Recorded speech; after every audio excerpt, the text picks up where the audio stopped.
What's happening, guys? Ed from TechSource, and today we are building another budget PC.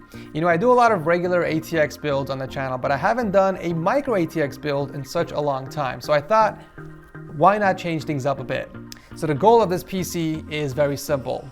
1080p gaming over 100 FPS in high settings. And we're gonna do that by spending only around $600. Let's begin.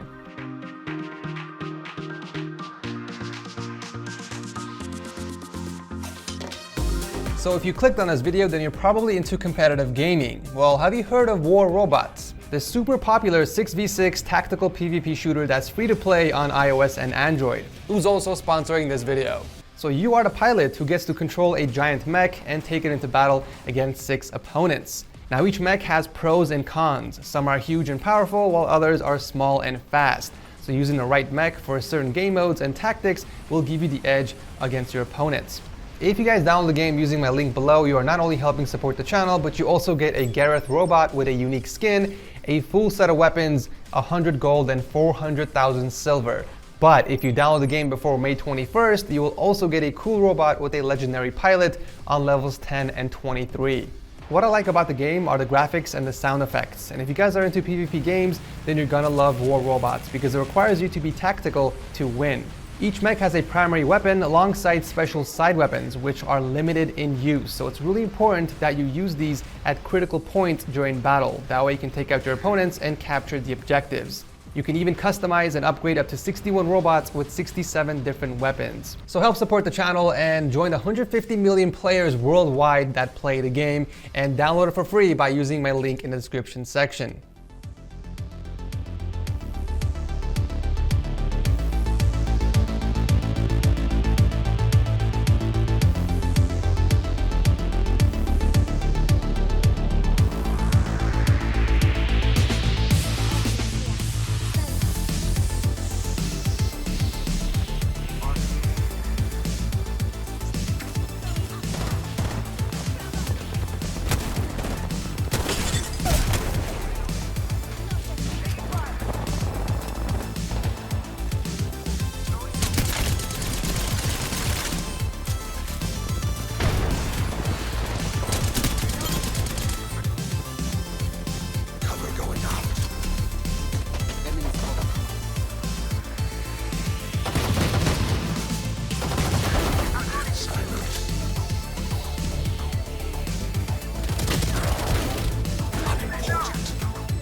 So yeah, if you guys were impressed with that gaming performance, then listen up, because these are the parts I used to make it happen. Also, if you guys want to build this exact same PC, I'll drop a link to the build guide down below. It doesn't matter if you guys don't have the exact same parts, as long as you're following that video, it will help you build your very first PC. Starting off with the processor, I'm going with AMD's new Ryzen 3 3300X. It's a quad-core 8-threaded CPU that stacks right underneath the Ryzen 5 3600. The reason why I'm going with the 3300X is because of the value it offers. It's $120 and you get a quad-core 8-threaded CPU with a boost clock of 4.3 GHz, and it comes with their Wraith Stealth cooler. Now the reason I chose this over the 3100 is simply because the 3300X has a single CCX layout compared to the 3100X's dual CCX layout. This basically means reduced amount of time the cores have to wait to talk to each other, which is huge when it comes to gaming and exporting files. So for an extra $20, you get much more performance out of it, making this PC great for basic content creation as well. However, for streaming games or heavy multi-thread application use, I do recommend going with the Ryzen 5 3600 instead, which is a 6-core 12-thread processor. With these new CPUs, AMD also announced new B550 motherboards as well. However, these boards won't be available until June. Also, they won't offer anything beneficial for this specific build because it won't take advantage of any of its new features. So that's why I'm sticking with the Gigabyte B450M, simply because of the value it offers for only $73. You get 4 DIMM slots supporting up to 3600 MHz, you got M.2 support, a 12-volt RGB header to plug in RGB fans or accessories, and it also supports 3rd gen Ryzen right out of the box, so we don't need to flash the BIOS. Now if you guys are building inside a regular full-size ATX case, then I would ditch this motherboard, spend a little bit more, and get the Tomahawk Max, because this has more features, better overclocking support, and overall is just a much better board than the B450M. But unfortunately, this is above our price range and it doesn't even fit in the micro ATX case. Hence why we're going with the B450M from Gigabyte. Okay, so what do you get with the B550 chipset, and is it worth waiting and upgrading?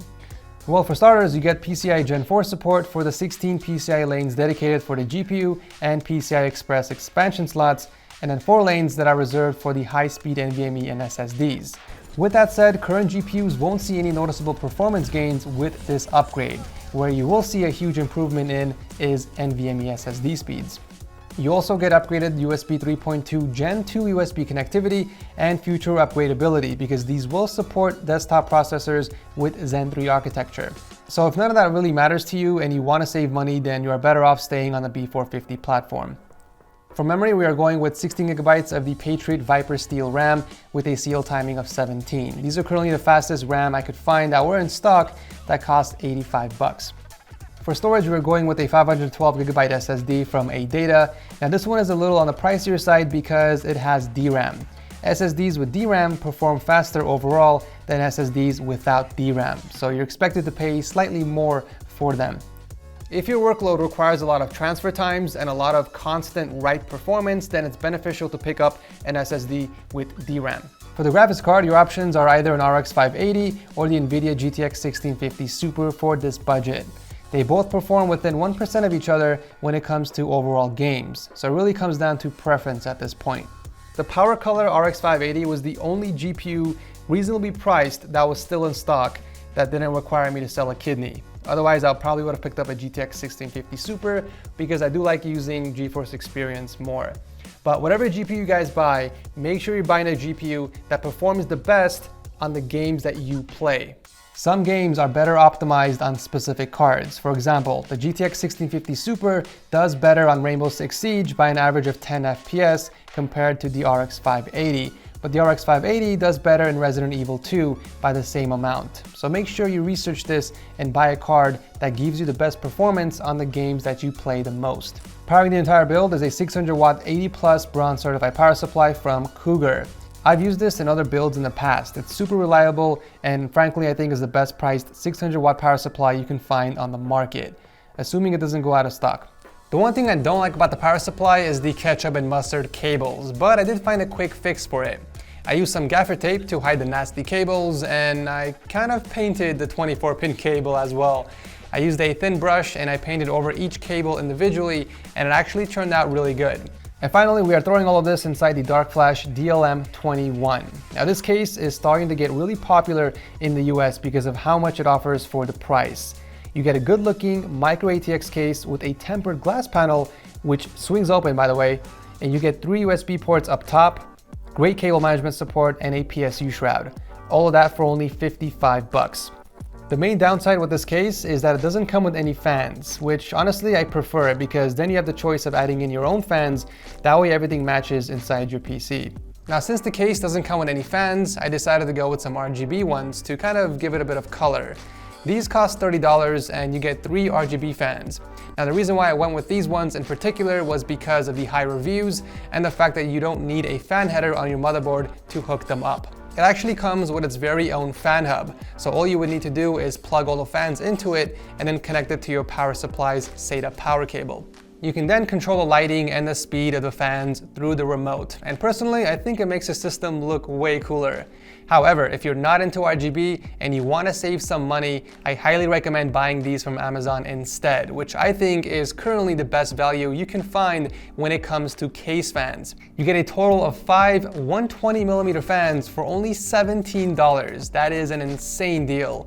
However, since the motherboard only has 1 extra fan header, you can't necessarily plug all of these in. You will need to buy a fan hub that costs $10, and this will give you an extra 5 fan headers. I didn't want to build inside the white case because it's not going to match the color scheme, and you guys know how I get with color schemes, but the black one unfortunately was out of stock, and this is the only one that I can get my hands on. But I'm going to build inside here anyways because I want to show you guys thermals and stuff. It's practically the same case, it's just a different color. The total cost of this entire system is a little under $650 plus the cost of your Windows key. Instead of paying full price for it, you can actually get it for $15 through yourcdkey.com, and you can use my code TS20 to get an extra 20% off. I'll drop a link below if you guys want to check it out. Alright, so I want to talk about this build a little bit for those of you who are interested in building this exact same PC. As you saw in the gaming benchmarks, it pretty much kicks ass in every game. You can expect to achieve over 100 FPS in high settings, even in AAA titles with really great temps. But should you build this or should you wait? The biggest question you need to ask yourself is how important is B550 for you? Question number 1, are you planning on upgrading to AMD's new 4000 series CPUs, which are launching at the end of this year in September? Because if you are, those new CPUs will not work on B450 motherboards. They will only work on B550 and X570. Question number 2, how important is PCI Gen 4 for you? Are you planning on using any high-speed NVMe SSDs to take advantage of PCI Gen 4 speeds? If you answered yes to one or both of those questions, then my advice to you is to wait for B550 to arrive. They are rumored to start at $100, but the good ones will probably cost around $120 or more, which will increase the overall cost of your build. But on the upside, you are future-proofing your system, so you kind of have to weigh your options. Are you willing to wait and spend a little bit more to future-proof your system, or you don't care about future upgradability and you just want to game now? That's pretty much what it comes down to. Either way, I'm super happy with this build. It actually came out better than I expected. The modded SSD blends really well with the system. I basically used some white vinyl and I wrapped it, but then it kind of looked a bit too plain for me, so I decided to add a small design to it. I got some painter's tape and a black Sharpie and I used it to color the stripes on the SSD. But when I pulled off the tape, I noticed that the ink got through the tape somehow. So then I used a ruler to fix it up, and then I got the marker again to straighten up the lines on the sides. And of course, we got the case. I think I've built over 100 PCs so far, and I'm gonna go on record and say that this case is currently my all-time favorite budget case under $100. It's that good. It has cutouts in all the right places for cable management. The front panel comes off, making it really easy to install fans or radiators in. And I just love how easy it is to swing open the side panel. And it just looks so damn clean. I was a bit worried about airflow when I first saw the case because there are only cutouts on one side of the case and the cutouts are pretty small. But surprisingly, they are enough to keep the components nice and cool. And I'm only using 3 fans, 2 intake and 1 exhaust. But yeah, let me know what you guys think of the build. If you like it and want to see more budget builds like this on the channel, consider leaving a like and make sure to subscribe because I have some awesome builds coming up on the channel, including a micro ATX water-cooled build which should be interesting.